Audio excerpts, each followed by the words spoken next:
Good Good morning. morning.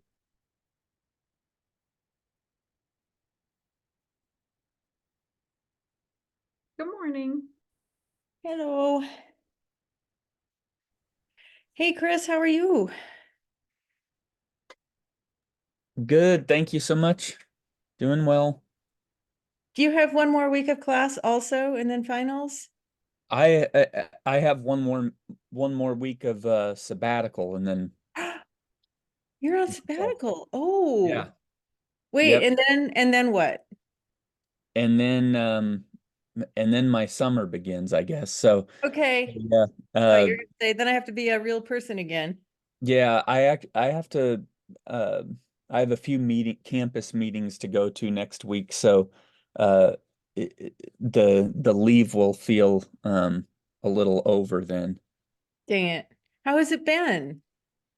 It's been nice. We had a lot of stuff going on outside of school, so the extra time to attend to those things was nice. But then I have a couple projects that I've been doing a little bit on, and then of course the interviews are easier to get done with Yeah. time off. So yeah, very good timing. Yeah, I've been curious how those are going. We'll probably hear from you later. Good morning. Good morning, Ryan. Are you in good health now? Yeah, I'm doing better. So, Good. Good. I hate when they kick you like that. And how's Marin? Is she in good health?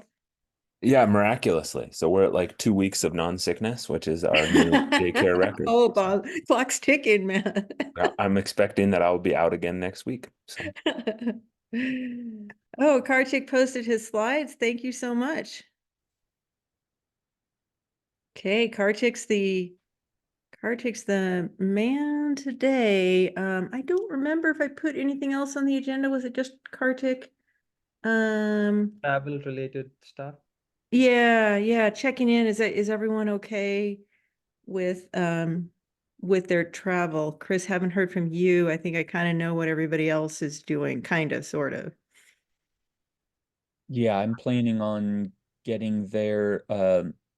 Let's see. I'm losing track of days because I have things before and after, but I'm getting there the night before, and I have a hotel booked at is it the Elizabeth?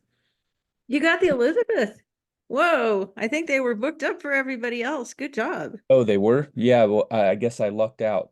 But yeah, I booked a room there, and then we'll just I think everything else is set there. Awesome.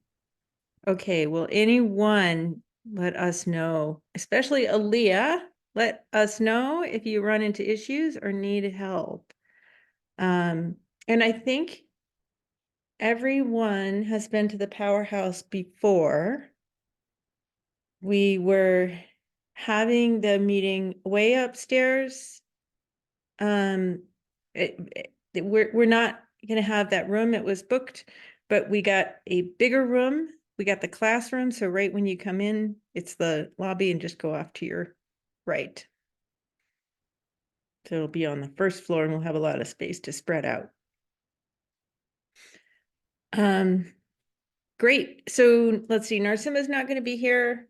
I'm not sure who else might be out, but I know Kartik has a lot, like the biggest pile of data ever. So I'm just going to let him get started. I just enabled my screen for sharing. And Kartik, why don't you tell the group how you want questions to come? Should we wait or do it do it during? I think you should just do it during the thing because there's like so many assumptions and I don't know, condensation that I had to do of concepts. So I think I'd rather you stop me at any point and be like, what do you do here? What do you do there? And things like that. So Okay. Okay, but if we start to get too rabbit holey, I'm gonna shut it down because we've also, I think, had meetings where people don't get through their whole slides because others are so interested. So we'll try to strike a balance here. Yeah, sounds good. All right, so just to give a little background on what we've been trying to do, I think we've been focusing on, I guess, three main issues.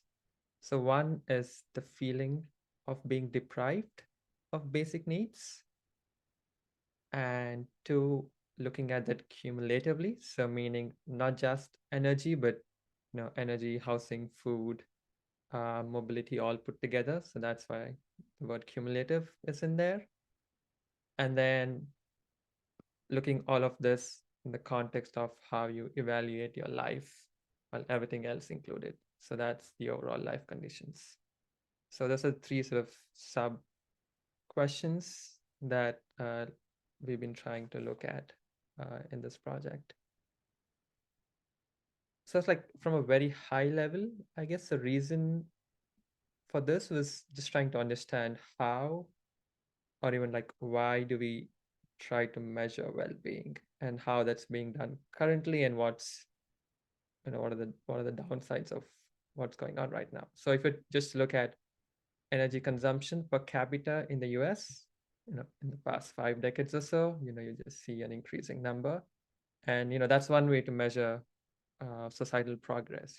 People are having more access to energy, you're spending more energy, so maybe you're doing well.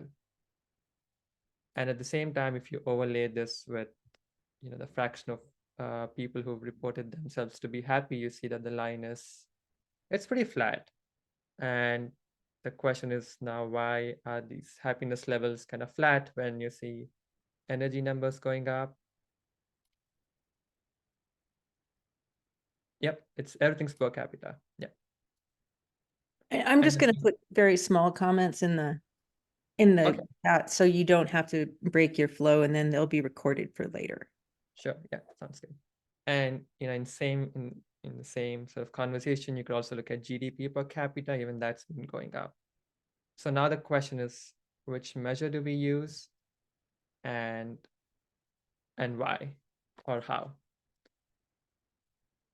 And then this idea of looking at different indicators, measures, whatever you want to call it, it's not new. This has existed in literature, in policy for like quite some time now. So the two sort of, I guess, main categories, I would call them, are probably income or expenditure based. So these would be things like expenditure thresholds, poverty lines that are based on income and family size and things like that. Or you could have things more domain specific. So for example, in energy, you could look at energy consumption numbers, device ownership, which would probably fall a little more into the realm of basic needs, but they're sort of related, and I'd sort of label them as being objective indicators. But the challenge with these objective indicators is that you don't really know what kind of service households are getting from these numbers. So you could be consuming X amount of energy and you could still be cold. You could still be, skipping meals so that you're paying those energy bills. So there's a lot of choices and actions that households do that are not really captured in any of these objective indicators. So our approach has been slightly, I guess, different in a sense that we do want to look at how households evaluate their basic needs. So instead of relying on metrics like expenditure or income or device ownership, we would like to directly ask people how they feel about the services they're getting. So trying to infer directly the quality rather than the objective number. And sort of the underlying philosophy behind this is probably, if you want to know how households are doing, why don't you directly ask them? Or in cases that you cannot ask them, you sort of infer them from some of the responses they give. So a few examples of these are just shown here. So are you reducing or giving up on other necessities to pay your bills? Or are you going hungry because you think there's not going to be enough food by the end of the month? Or do you think travel is a financial burden? So these are things that wouldn't be captured when you just look at either expenditure or income thresholds. And this sort of framework or ideology is not entirely new. So it's a pretty old paper from the 90s where they've been developing this framework of how domains of life sort of affect your overall quality of life. So for example, you have an objective situation, and then you evaluate that objective perceived situation, and that sort of makes an impact on how you evaluate your overall life. So that's sort of the framing we're going for. But the challenge with this framework since the 90s has been the lack of data to answer such questions. So there have been smaller scale studies, maybe with a few hundreds of participants, but large scale data has also been unavailable to sort of test out such a connection. So this is just looking at energy, and what we want to do at the end of the day is look at how, for example, energy deprivation affects your overall quality of life. And we want to do this not just for energy, but for other basic needs as well. So this is sort of the overall framework that we have. So we have life satisfaction at the center, and we want to look at how food, energy, housing, and mobility deprivations contribute to your overall life satisfaction. And these are things that happen at the household level. So we do want to take in things outside the household, so the built environment as well. So we do want to take in things like air pollution levels, temperature, public transportation options, green spaces, and things like that. So we do want to include all other factors as well when we are evaluating life satisfaction, along with these subjective deprivations.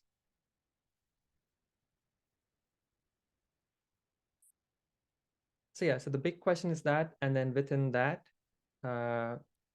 we've identified 3 sub-questions. So the first one is to establish whether the feeling of deprivation of any of these basic needs, is that really indicative of objective indicators? Because it could be that people just report to be unhappy or deprived, all the other objective conditions are pretty fine. So there is, I guess, a need to establish that these indicators are kind of robust. So once we've sort of established that the feelings are kind of validated, then we want to look at how those feelings affect your overall life. And then finally want to see what demographics are affected by the lack of access to basic needs in the context of poverty and other factors as well, because it could be that even if you're deprived of your basic needs, there could be other social factors that can sort of buffer for you maintaining your life satisfaction. So we want to see how those sort of come into play. So that's the third point.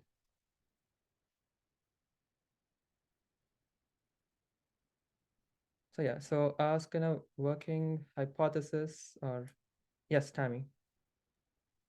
Can you go back one slide? I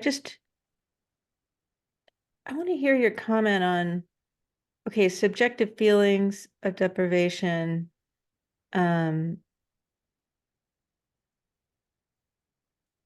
Relative, okay, so the subjective feeling of deprivation in that framework that you showed that I really like. So you could feel like, okay, my house is just I'm not happy with my housing situation. Mm-hmm. And there's a step there between your overall, which you're showing at the very end. In fact, a couple of steps. And so, so I guess what you have, I know you're getting to this, but what you have is overall well-being, and that, or the overall perception, the thing at the end. I'm just curious about, do you have any data about the bits in the middle? I think I remember you talking about this, and sometimes you do, but it feels like having that subjective in the middle thing could be really important. because by the time you get to overall well-being, there's so many things contributing to, right? Mm-hmm. So yeah, we do have this, this, are you talking about the energy deprivation part, for example, in this framework? Yeah. So we can, I think we'll get to it. I think. yeah, okay. I'll be quiet then. So yeah, so our bigger picture was to get to life satisfaction. But before that, to give you an example, so you have this subjective feeling of deprivation or the subjective act of deprivation, which could be like skipping meals, for example. And the objective indicator in that domain would be either receiving food stamps or how much you are spending on food. So this is sort of the connection that we are trying to make. And the first step we had to do in this regard was, well, first to develop a data set that will give us access to all of these variables. So that is the fusion methodology that I discussed a few times in these group meetings. I won't go back to how that was developed, but that's the first step to actually create the data set that has all these variables.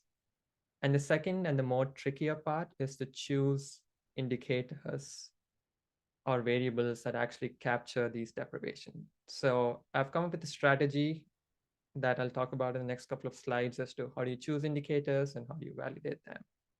And once we've chosen the indicators, done the validation, have sufficient confidence in what we've come up with, then we'll start linking everything to how you evaluate your life, everything put together. So yeah, so this is the data set that we've been developing. So what we do is we first identify variables of interest of energy, housing, mobility, food from all of these specialized surveys. So REX, AHS, NHTS, and CEI. And then we get life satisfaction numbers from the Gallup well-being data. So life satisfaction in this case is a score from 1 to 10. And then we statistically fuse all these surveys onto the American Community Survey. And at the end of the day, we have a microdata, which is kind of resembles in any other microdata that you would have, but because this is a statistically fused model, we have 40 implicates. And then all the results that I showed today are you sort of have to pool results from each of these 40 copies. So the methods that we've developed are also sort of novel in some sense. So it is not just, I guess not, the approach is new in a sense that we are linking all these variables together, but the math that goes behind this is also fairly novel. So just wanted to make a note of that. Okay, so once we have this data set, the next question is, what variables do we think actually represent the different kinds of deprivations? So I sort of went down this 3-step methodology to come up with the indicators we think are valid and represent deprivations. So the first one was if an indicator is already being used by the survey agency or in existing policy, then we just choose it straight away, like no more modifications, or you don't really have to do much in that case. The second sort of criteria I had was it should have sufficient sampling within the donor survey. So sometimes there are good variables, but the prevalence of that is pretty low, maybe under 1%. Then you don't really have good quality when you're doing the fusion as well. So in those cases, I had to make a choice and drop some promising variables, even though the existing literature says they're good, but you just cannot use them. And then ultimately, even if you've chosen certain variables, you want to make sure that they actually represent deprivations or good correlation with life satisfaction. So that process is sort of iterative because I had to choose the variable, run the regressions, and then if it didn't make sense, then I had to drop it and then test a few more. So that one was slightly iterative, but this is sort of 3-step methodology I came up with to defend the choice of variables that I choose. So first in the context of just the subjective deprivations. For energy, the EIA already has the energy insecurity variable. The definition is shown here. So it is either reducing your basic necessities to pay your bills or keeping your house at an unhealthy temperature. So I use that variable straight away and call that energy deprivation. Similarly, for food, the USDA has a definition based on what the overall food security status is of the household, based on questions of, are you skipping meals? Are you worried about not having enough money at the end of the month to buy food? So there's about 5 questions, and then the rating is developed by USDA. So those two, not a problem. I just sort of used what is already existing. Travel is tricky because travel, there is no existing agreed metric. So I chose the metric, the question where they ask you whether you think travel is a financial burden or not. And if the answer, true or false, I label them as being travel deprived or not. And finally, housing. This one was probably the most trickiest because, again, there's no well-established criteria to look at the feeling of being deprived. So I used the evictions variable. So this is where if households have reported to have moved in the last 2 years because they were kicked out either by the landlord, the bank, or due to a natural disaster. So those are the 4 definitions for being deprived for each of those 4 basic needs. So this is just the subjective feeling of being deprived or have been deprived in the past. And then at the same time, we also want to look at objective measures to sort of make sure that these subjective feelings are validated by objective reality. So in the objective case, I looked at both expenditure based and non-expenditure based. So the non-expenditure based are the ones which are more based on device ownership or like physical conditions. So for example, in the context of energy, I looked at if they were ever without AC or heat in the past 6 months. For food, I looked at if they received food stamps. For travel, I looked at the number of transfers that a household reports in a given day. So for example, for going to work, if you took a car and then you walked for a little bit and then you took a bus, so that would be 2 transfers. Then here again, I had to do a lot of back and forth because in the literature, you could look at commute times, you could look at the amount of time you spent waiting at a bus stop, and things like that. So it's a fairly iterative process, and the number of transfers seemed like the most robust indicator in this particular case. And then for housing adequacy, this is a metric, again, developed by the agency. So they look at physical housing features, such as, if you have leaky roofs, if you have drafty windows, and then they come up with housing adequacy variable. So I just sort of use that one directly without any changes. And then finally, for expenditure-based metrics, so these are just the fraction of your income that you spend on these 4 categories. I use some existing recommendations of what fraction, if you fall above that number, then you're classified as being burdened. If you're below that, you're fine. So I use those to create a flag for each of these 4 categories. Okay, I'll just stop for a Hey, little Karthik, bit. Ryan and Ellison had a couple of questions in the chat. I would just want to see if those could be answered quickly because it might affect the interpretation of the results. Yeah. Yeah, so just, do you guys want to just speak up, Ryan first and then Ellison, and then we can go on. Yeah, I think like, so my earlier question is, do you think about this as like cumulative threshold? I'm assuming that's why you're binning things here as well into 0, 1. Is that accurate? For the subjective, yes. So eventually, I think the goal is to make cumulative index of these deprivations. So that is why I have all of them as true or false, and then I bin them down the road. Okay. Ellison, you want to ask about your travel question? Yes, sure. I think my question was specific to travel.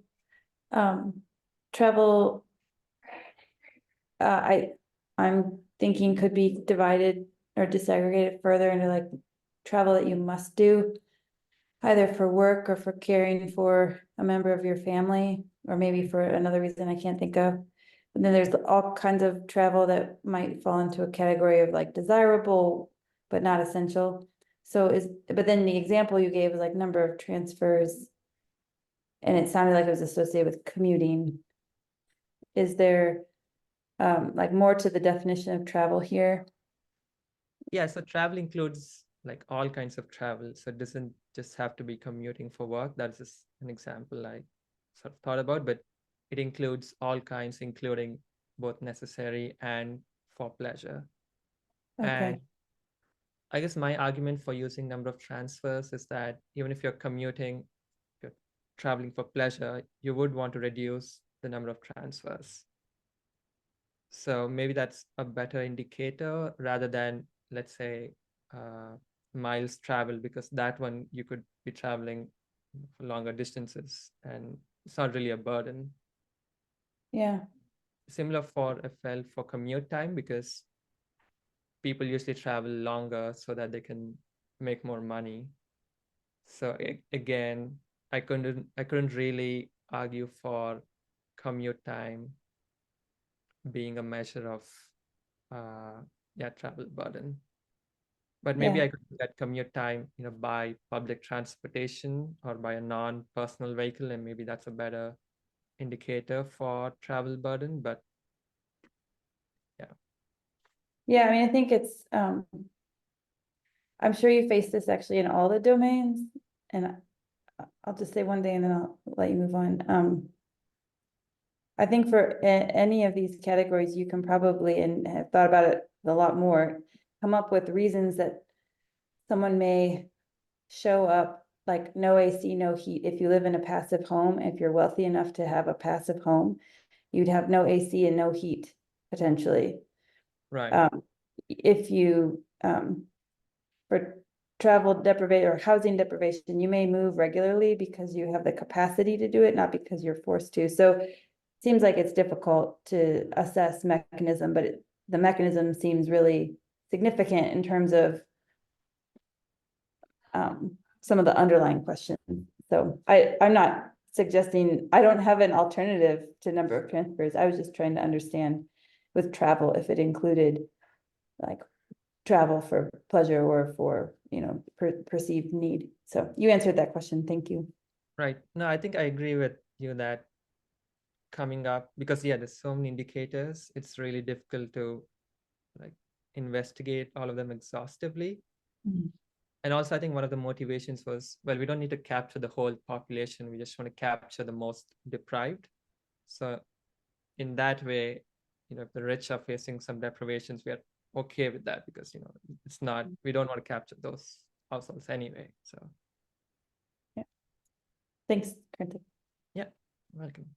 Okay, so this is sort of just a summary of the realm of variables that we've been looking at. So subjective well-being, we're just looking at life satisfaction, although you could look at other measures such as being stressed, being happy, being sad on a day-to-day basis. In this case, I've just looked at life satisfaction, which is a score of 0 to 10. And then under the income and expenditure categories, so I've created all these expenditure flags for each of those domains. And then for income, I've mostly looked at being above or below the poverty threshold in some specific cases that I'll get to. And then this is perhaps more of a nomenclature wording thing, but I've called the more objective things as objective indicators, so food stamps, travel transfers, and then the feelings, I've called them subjective deprivations, the feeling of being deprived for each of these domains. And then I have a bunch of socio-demographic and geographic controls that will also go into the regression equation.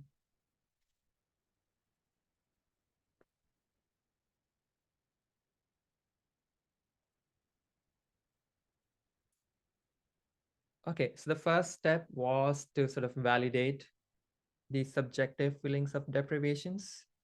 So what we did is, because I had all of these subjective deprivations as a true or false, so I just ran a loaded regression to see if the feeling of being deprived is that correlated to the corresponding objective indicators when controlling for everything else.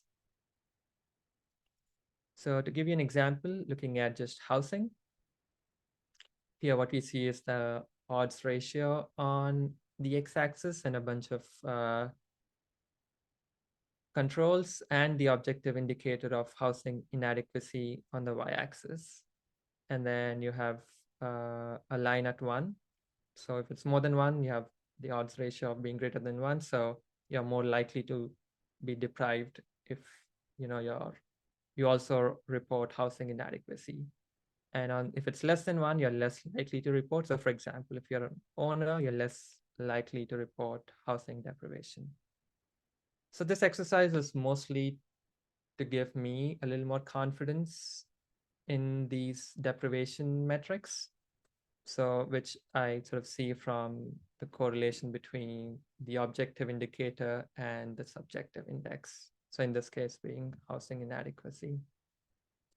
And I do the same for each of these separately. So for example, for the mobility deprivation, I see that the more number of transfers you undergo every day, the more likely you have the feeling of being deprived. And similarly, I just go through the exercise for food and energy as well. So at the end of this process, I think I'm like, okay, these deprivations are actually reflective of much worse objective conditions. And then I can go ahead and sort of use these deprivations when looking at your overall life satisfaction.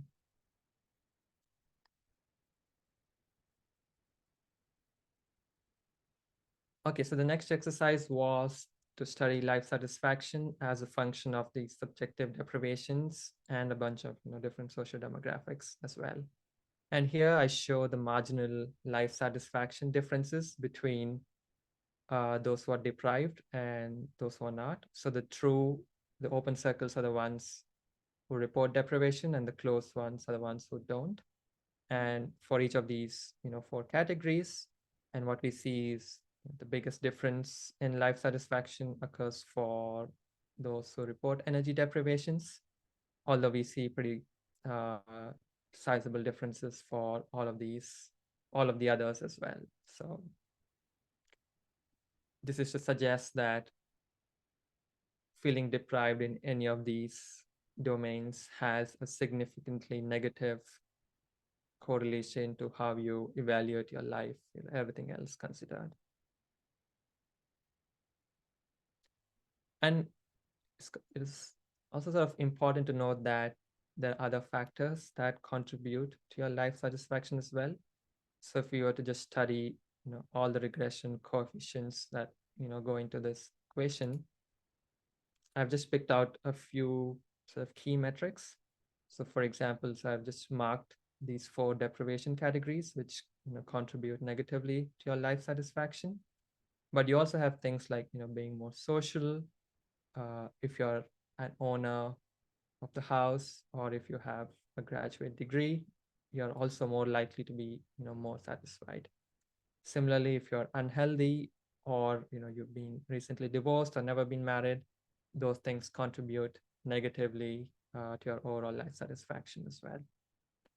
And the point of this is to say that yes, these insecurities contribute, so deprivations contribute negatively, but there are also other things which perhaps contribute more to your overall life satisfaction as well, just to keep everything in context.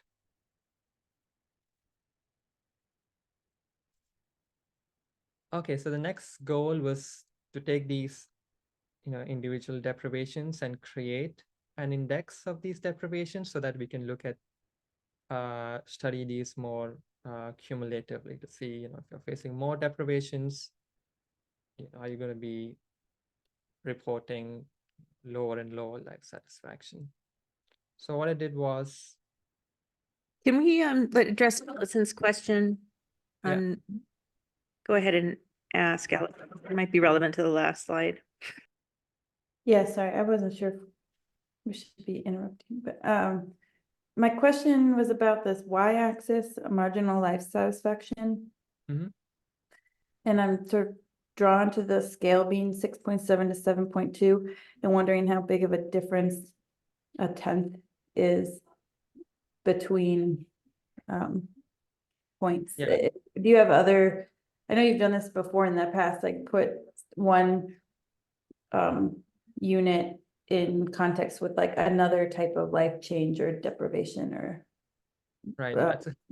I mean, it's really difficult because, these numbers are subjective numbers, but if I have to answer your questions, if I put this on an income scale, that would probably be around maybe $40,000 or $50,000 worth of household income. But it's not a good answer, but I think that's the best answer. yeah, that's, I mean, when in one example where we had to put like, what's the subjective well-being measure in terms of income, like subjective well-being benefit of a heating energy program, that was equivalent to like a 200% increase in income. It's like not satisfied, but it was helpful for Right. putting the number in context. So thanks.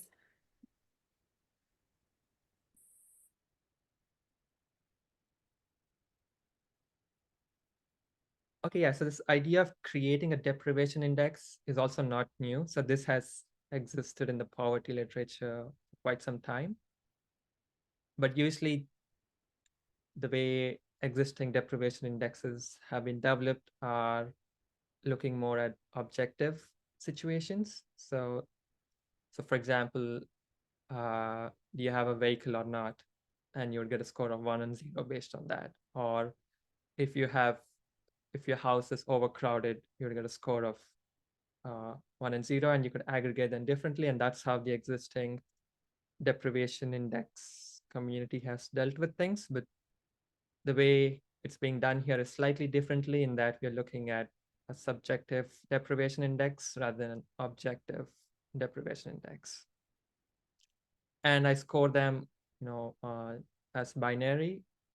Again, there's different ways to do this. This is the simplest one, but I'm also thinking of doing more weighted approach down the line. But for today, I just added them up and have 0, 1, 2, and greater than 2. Just to show you the distribution of life satisfactions for each of these scores. So about 43% fall under score of 0, 40% score of 1, 13% for score of 2, and greater than 2, there's about 1% of the US population that falls under that category. And just look at the average life satisfaction scores for each of these. So for a score of 0, you have a score of 7.25 and goes all the way down to about 6.2 for the ones who are most deprived on this scale. Hey, these So seem really important, but I don't understand them. sorry, Tammy, I think your thing got cut off. Could you? No, these two graphs seem really important, but I don't understand them yet. Okay. I'm sorry. So this is the y-axis on the left-hand one. So the y-axis is the multiplier for federal poverty level, yeah? No, so the y-axis is not really relevant for the one on the left. So it's just normalized. All of them are normalized to the same height. What's the shape of the distribution is what is important. So at the bottommost for the blue one, which is score of 0, perhaps peaking at around 7, between 7 and 8. And then if you go all the way to the green one, which is who are the most deprived, you see another peak rising at around 5. So the whole distribution is sort of shifting to the left. It looks bimodal though, right? It looks, well, it's slightly deceptive because all these numbers are, well, whole numbers from 0 to 10. So if you try to fit a smooth one, it looks, it's not exactly a curve, but probably should plot histograms a bit. I don't think you should go into the nitty gritty there. I think it's really interesting, actually. I mean, okay, what if that second peak is real? It You're is, arguing immediately that it's not real and I shouldn't pay attention to the shapes, in which case I say, well, why did you make them then? no, you should pay attention to the shape, as in you have a lot of people reporting, is that fives as you go down the deprivation index. So that's why you see this peak. And the peak is real because you have scores of 5 popping up at that place. Yeah, so I think what we're seeing is that so if the peaks are real, I interpret it as people can be unhappy in any situation, but more people are unhappy when they're more deprived. They can Correct. also be It can also be relatively happy in any situation. right. I don't know Correct. if 7.5 means relatively happy. Well, relatively in the sense that you could have higher scores even if you're very deprived. That Yeah, is yeah. yes. But But again, this 1.3% of the population, because they're normalized, it kind of looks tall, but the percent is pretty small. Yeah, I understand. So then over to the right one. I'm sorry, I didn't get these right away, but It's fine. oh, this is just the average. Is it the average of the curves? Correct. It's just the average of each of these groups. I see. Yeah, I think the left hand speaks a lot more. But okay, go ahead. Thank you for your patience. Yeah. Okay, so we want to use this deprivation index in the context of poverty levels, which is the existing policy. You want to see who's being captured with this existing metric and who's missing out and what can be done in that regard. So what we looked at was using this deprivation index that's on the x-axis. We looked at what fraction of households fall in these categories above and below. So just looking at above the threshold, we see about 45% households have 0 score, so pretty well off. And interestingly, there's about 40% which face at least one type of deprivation, even above the poverty line. And for the score of 2, it's about 10%, and not much for greater than 2. And if you look at below the poverty line, things are a little more drastic as expected. So because for score of 0, it's about 20%, and the remaining 80% face at least one type of deprivation. So the next question is, how much does this affect your overall life satisfaction? So we measured the life satisfaction for both of these groups separately.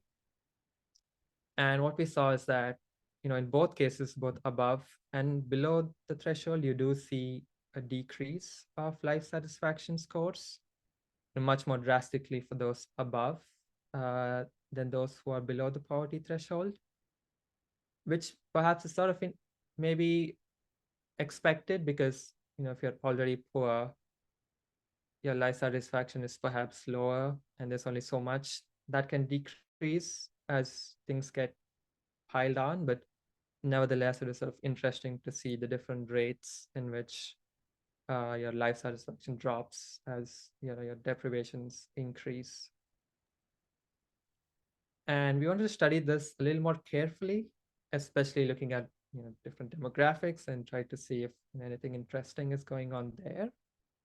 And the most popular one, at least in the US, is looking at different races and trying to see what's going on for each of these above and below the poverty threshold. And this is really interesting. So I'll just talk about the ones above first. So above, which are the open sort of symbols, the whites are the highest life satisfaction and kind of decreases from 7.25 to around about 6.5 as deprivations keep increasing. And then similarly for the Latinos and the Blacks, life satisfaction also decreases.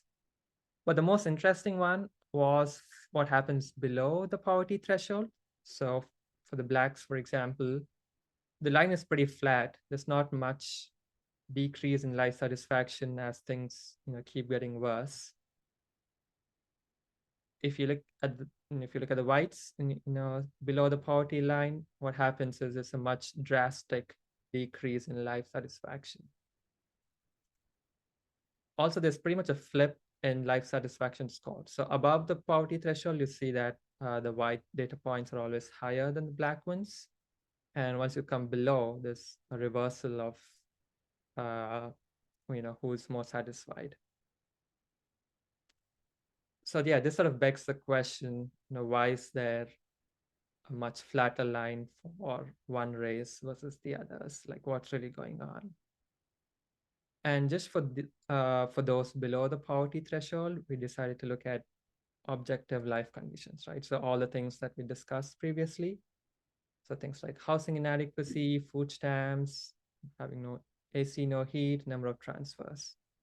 So if you were to start with housing inadequacy, we see that the blue data points are always higher on average, at least compared to everybody else. Similarly, food stamps, no AC and heat, probably comparable. And even for the number of transfers, the black households face much higher number of transfers compared to everybody else. So it looks like the objective conditions are either worse or maybe at best similar, but that's not really reflected in your overall life satisfaction scores, which are kind of flat but decrease for the white households. So what's really going on here? I mean, there's several factors that could be responsible for this. So we've just looked at objective factors. So you could have other social factors that could act as buffers and keep your life satisfaction more stable. You could have adaptive preferences, hope and resilience, or you could have maybe other social safety net programs that perhaps Black households are more receptive to or sign up more. I mean, there's a ton of reasons for why we see this behavior, but I think there's a pretty cool observation that we are actually able to observe these different trends in life satisfaction as deprivations keep increasing. And this is just aggregated data, so you want to do this a little more rigorously. So we ran some interaction models for different kinds of demographics, trying to tease this behavior out. So again, we look at the marginal life satisfaction here. So this is similar. This graph is sort of similar to the one that I just showed, but this is controlling for a bunch of other factors as well. And here again, we see that the Black population below the FPL is fairly stable when compared to the whites and Latinos. And we did this exercise for a few other demographics as well, trying to see if we can either replicate this or if how differently different heterogeneities respond to deprivations.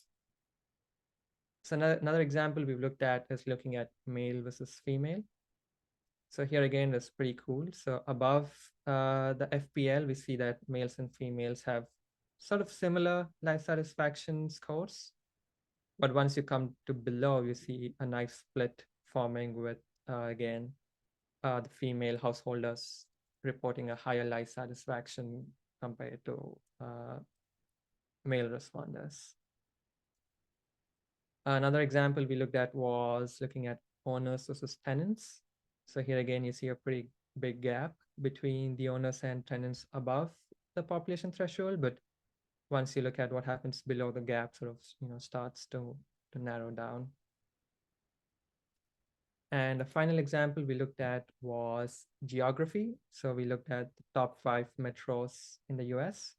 So Houston, New York City, LA, Chicago, and Dallas. And the interesting part here is that, again, below the FPL, New York City seems to be more stable in terms of the decrease going from 0 to greater than 2.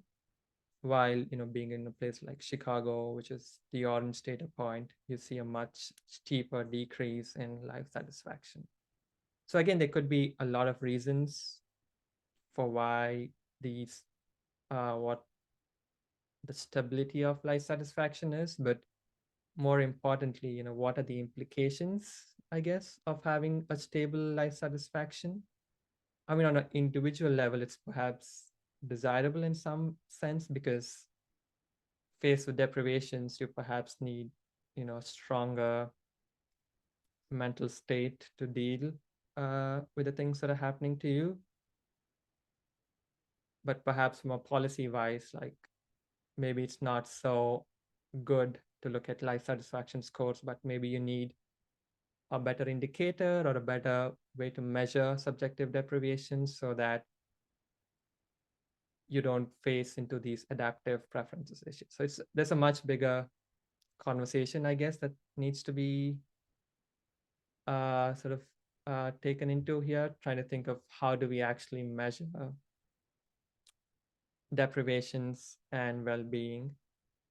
So in the existing literature, there are sort of prescriptions for looking at quality of life indicators, which would sort of integrate both subjective and objective metrics, but I didn't really get into that. But maybe down the line or at some point, I think we should have a conversation as to what exactly are we measuring and what the goal is and things like that.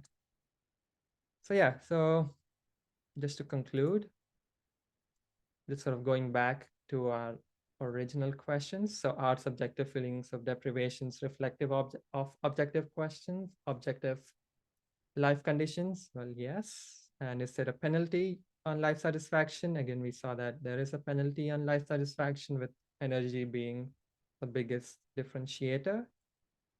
And then what households are associated with a larger decrease in life satisfaction? I think that question is tricky to answer, because we run into these adaptive preferences. So you'd see that some houses, even though the objective indicators say that they should be worse off, when you measure or when you look at life satisfaction, it's not exactly reflective. So I think answering the third question is it's not that straightforward. So some things that I want to do sort of going forward is, look into the robustness of all the results that I've discussed so far. So for example, I've just looked at the federal poverty threshold. So there's other thresholds like the supplemental poverty measure, which again is prescribed by the Census Bureau and includes basic needs as well, like how much people are spending on basic needs.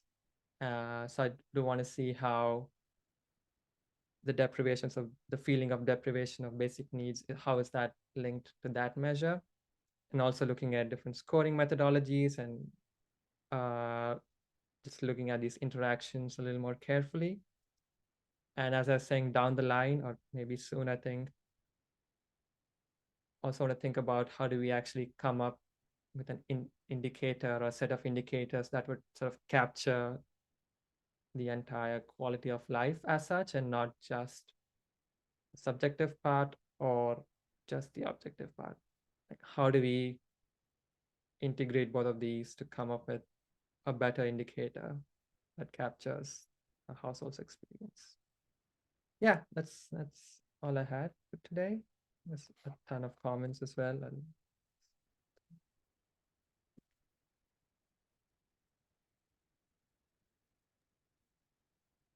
Okay, Karthik, we have kept the chat very active for you.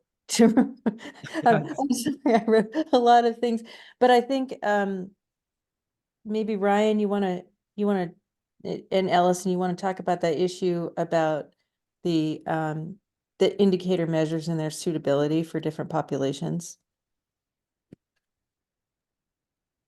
Yeah, I mean, like to me when I see the result that like this we have this flat line for like black populations, I don't know that that's necessarily shocking because like we don't have any measures there for things that like black people have said have measured a lot. Access to governance, like fair and equitable treatment, any of those sorts of things that I think fundamentally shape like the experience of being black and being poor. Um, and so like my worry there, if I was reviewing this, is I would say, well, what we're capturing here is like a white perspective on deprivation and not a perspective of deprivation that like fits like all communities in the US. And I know we Well, have a few sociologists in here, so maybe they could provide better comments on that than me. So I think I agree with you, Ryan, but I guess my question back would be, then what is a better indicator? Because, right, the way the question is framed, it just asks you, how do you evaluate your life, everything put together. So in that sense, it is supposed to be reflective of, well, everything put together. but your deprivation index, like for like Black and Latino populations, as they become more deprived, we don't actually see a change in life satisfaction. And like your query was, well, that's strange. Why is that? And like to me, the easy answer there is, well, we're not actually capturing deprivation of those populations. We're capturing deprivation of like well-off populations, but we're not doing a good job of like reflecting deprivations of different racial groups in the non-well-off populations. And I actually think you're more interested in those non-well-off populations than you are in the well-off populations. Correct. Yeah, I think you're right. You're right. There Yeah, I was a think couple. that, Oh, sorry. Go ahead. yeah, go on. Oh, sorry. I felt like I was called on when Ryan said something about the sociologists. So I'll be one right now. I suppose when it's beneficial, I will. So yeah, it could be a measurement thing. There are, I'm sure there's a literature on like measuring deprivation for different racial and ethnic groups. I did read a paper pretty recently that was about standards for thermal comfort across racial groups. And it was actually that Black folks preferred like higher temperatures essentially than whites, and so that might affect how we measure energy insecurity and things like that. There's also a literature that it's I guess adjacent to what we're talking about on some subjective well-being indicators that's tried to figure out why basically like white people seem to be the most miserable, for lack of a better term, oftentimes, because we probably shouldn't be. And some of that's I mean, this literature is, I think, a little bit older, and I think the thinking on it may have changed a little bit. But some of that was essentially about how marginalized populations oftentimes develop better coping mechanisms, and they kind of can deal with deprivation in various ways that maybe you can't if you're from a group that's not marginalized as much. So, that could also be if the concern is, why isn't there a stronger link between deprivation and life satisfaction, or why does that seem like it varies by ethnic groups? Then there could be some of that happening too. We'd have to probably read that literature and dive into that. But those are kind of the two places the two kind of fuzzy memories of literature that I have that I think might explain some of this. Or again, it could just be a measurement problem. There's probably a literature on measuring household deprivation by racial and ethnic groups, and should you measure things differently, and that sort of thing too. And probably geography matters and all that kind of stuff. So we need to close down. I'm curious if people would maybe like to include a discussion on this in the in-person meeting, because it seems really important. It seems like Karthik has done a ton of work. So like maybe just type in the chat if a yes or a no.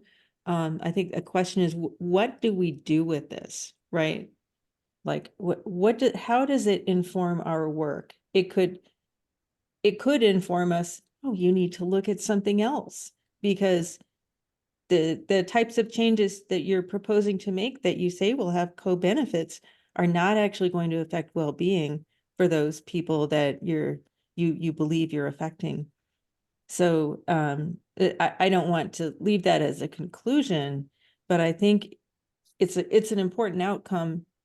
Or it's the data is telling us something. We have to be careful not to over interpret and to know where our boundaries are. But that does not mean we should look away from it or say, well, we just couldn't measure, the really important stuff. So, well, then what should you do if you haven't measured the really important stuff? So I think it as usual, Karthik, we've raised more questions than we've answered. No, that is really helpful. Yeah, I think all the discussion is made me think a little more, and then yeah, I think to Tammy, your point and Adam's point, like then what do we do next, right? Okay, we are not measuring the things that we are supposed to measure. So should we, yeah, I don't know how do we take it or what the prescription should be. Anyway, not for today, but yeah, just something Yeah, for I mean, me. we have what we have, right? So the thing is not like, okay, you've done the best job you can with the data that exists from surveys, right, Karthik? And so, yeah, I think this like explodes, Ellison. The ultimate convergence is the Big Bang. The red giant expands to fill the universe. That's what I'm thinking of. So we need to stand on what we have, not do what we haven't done, and yet not ignore the gaps, right? It's a hard place to be, but we have to be honest. Yeah. Yeah, for sure, Adam. And so there's there's a ton of literature, and this is also one of our challenges. There are so many bits of literature that could inform what we're trying to do, and yet what is the right thing to do? So, thank you, everyone. I have to close down so I can go punish my students with an exam. And yeah, have a great weekend, everyone. Thanks. Bye. Thanks. And this Karthik. chat will be saved, Karthik.